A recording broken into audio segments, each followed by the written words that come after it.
Olá, alunos do terceiro ano. Sou a professora Silvia, do terceiro ano B, e do terceiro ano A é a professora Camila. Hoje iremos estudar a disciplina de língua portuguesa. Coloquei para vocês aí um tema bem interessante.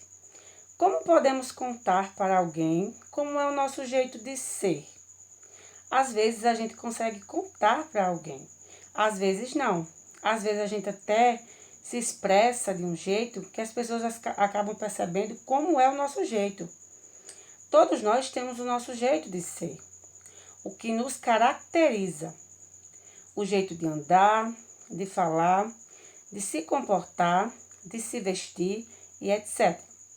Com isso, vemos vários tipos de pessoas, pois cada uma tem as suas características próprias. Veja alguns exemplos. Esse primeiro exemplo são índios. O segundo exemplo são os africanos. E o terceiro exemplo são as baianas. Cada um, vocês podem perceber, tem as suas características diferentes. O seu jeito de ser, o seu modo de agir e até de se vestir. Outro assunto interessante que já foi abordado, e a gente vai continuar falando sobre esse assunto, que é o relato pessoal. Vocês fizeram o seu próprio relato, não é verdade? Então, vocês vão seguir um exemplo que tem no livro de vocês, na página 11, que é um relato pessoal de uma criança chamada Amezilda. Amezilda era uma criança muito pobre, que vivia num lugar também muito pobre. Ela não tinha acesso aí para a escola. Ela percorria 5 quilômetros até chegar à escola, a pé. Então, essa história vocês vão ver nos mínimos detalhes no livro de vocês, tá certo?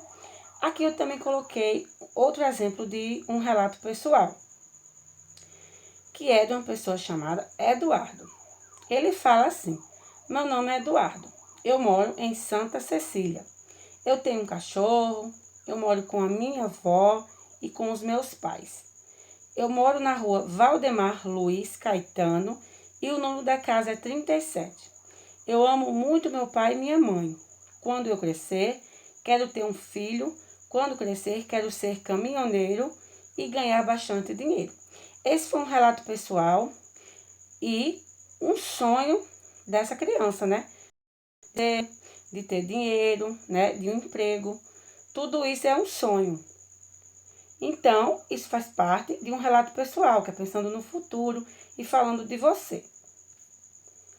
Uma coisa interessante que eu coloquei para vocês aí, que é para vocês ficarem sabendo.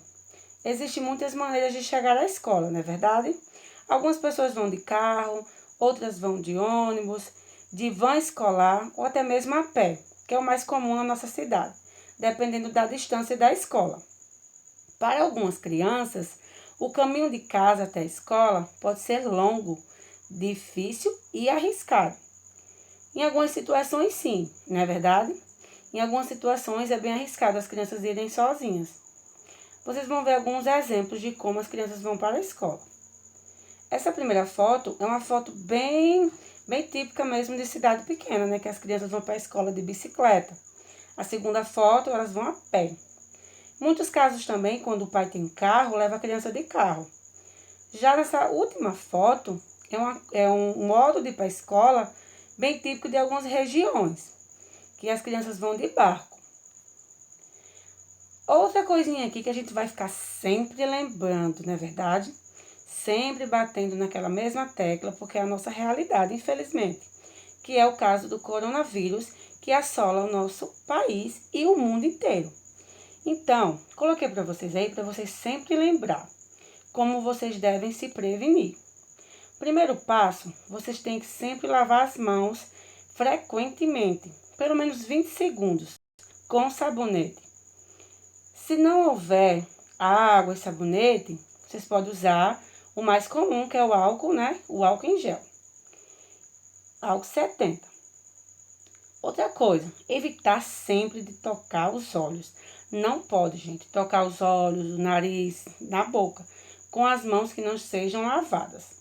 Evitar contato próximo com pessoas que apresentam algum sintoma similares ao coronavírus, porque às vezes as pessoas podem estar com sintomas parecidos e não acaba não sendo o coronavírus, mas a pessoa não sabe, então é melhor evitar, né? Cobrir a boca e o nariz ao tossir ou espirrar. E depois você limpar com um lencinho de papel e jogar fora. Limpar e desinfetar objetos e superfícies tocadas com frequência. Então, qualquer objeto que você tocar, por exemplo, uma mesa, qualquer lugar que você tem o hábito de tocar, você sempre tem que limpar, certo, gente? Então, isso daí é um lembretezinho para vocês fiquem atentos. E não se esqueçam, usem sempre máscara. E, por fim, a atividade de vocês, que é a atividade do livro didático, nas páginas 11, 12 e 13.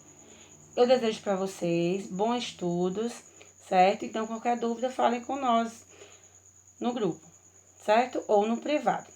Obrigada. Tchau.